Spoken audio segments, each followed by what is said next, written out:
Hello guys, today I want to talk to you about DARPA Lift Challenge because everything I see on the YouTube on this topic makes me really sad. People are trying to create electric multirotors and I don't think that's the way to go. So what exactly does this challenge look like? Let me give you the core requirements. First and foremost, the heavier than air drone plus all of its components, excluding the payload, must weigh less than 55 pounds.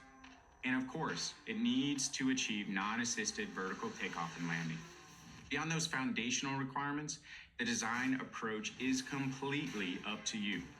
We're looking for creativity and innovative thinking. Now let's talk about the payload. It will consist of commercially available Olympic barbell plates, all within the standard dimensions. This ensures a consistent and measurable payload for all competitors and allows you to practice before the challenge. The course itself is a demanding test of power and endurance. Your drone will need to fly a circuit-style 5 nautical mile course at 350 feet. You'll carry the payload for 4 miles, drop it off, and then complete the final mile unloaded. Here's the kicker. Your drone must carry a minimum payload of 110 pounds and complete the entire course in under 30 minutes to post a qualifying run. Scoring is simple. The aircraft with the highest payload to weight ratio at the end of the competition will be the winner.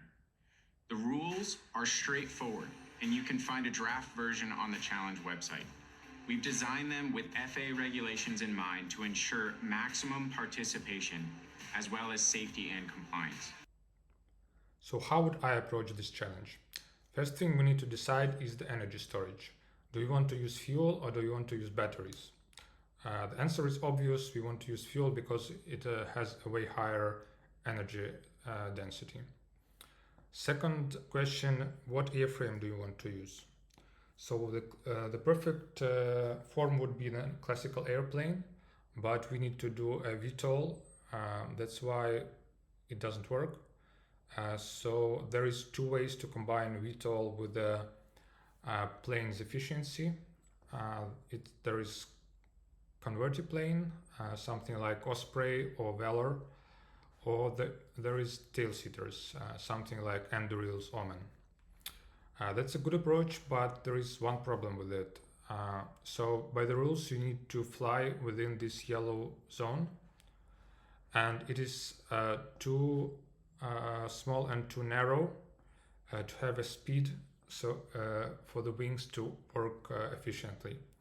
So it's only 1,100 feet long, so you cannot accelerate enough to work efficiently, and the corridor is too narrow, so you cannot make a turn here.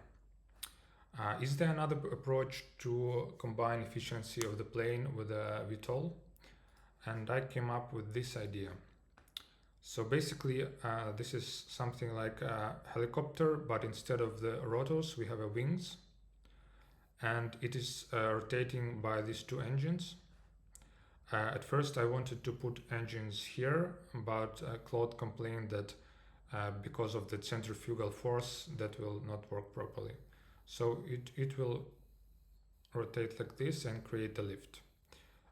Here is the weight, and as you see, we don't really have a classical airframe, so the whole construction is stiff and it rotates the whole thing.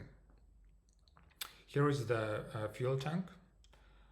Basically, this airframe can give you up to 2-to-1 payload to weight ratio.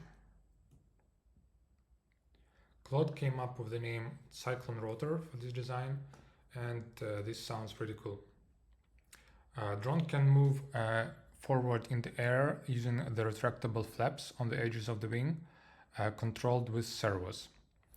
Another cool thing about this design is that even if we don't win the main prize, there is another prizes like most revolutionary powertrain design, and we can still win this one. I was pretty surprised when Claude told me that this design is not as efficient as a classical helicopter. apparently we lose 40% of the energy when we push the air with these small props, and the classical helicopter would be way more efficient because it has an engine here and we rotate the whole rotors directly. So I asked Claude to find already existing commercial classical helicopter drone and optimize it for our purposes. He found this drone, it's called Bergen Industrial Twin.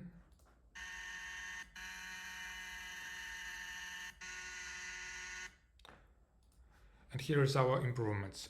So basically we make the main rotor 3 times bigger. We put way more powerful engine, make also the mass bigger, is almost 3 times as well.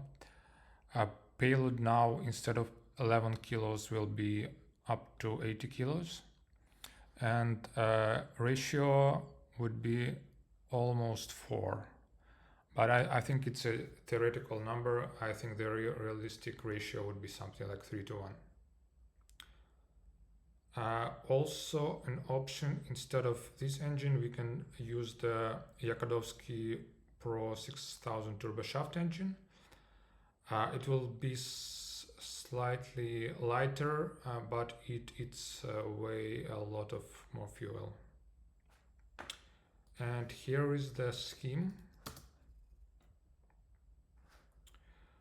Basically what we want to do is, like Claude said, ruthlessly weight optimize the airframe.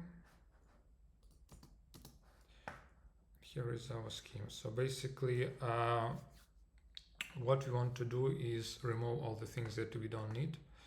For example, this landing gear, I think we can make it super light and put the whole helicopter to lie on the weights. And the weights should be connected to a helicopter with the rope, but they shouldn't swing, so the aircraft is more stable. Here is the architectural decisions, and here is the mass budget. That's it for now. Thank you very much. And if you have any propositions how to improve this model, please write in the comments.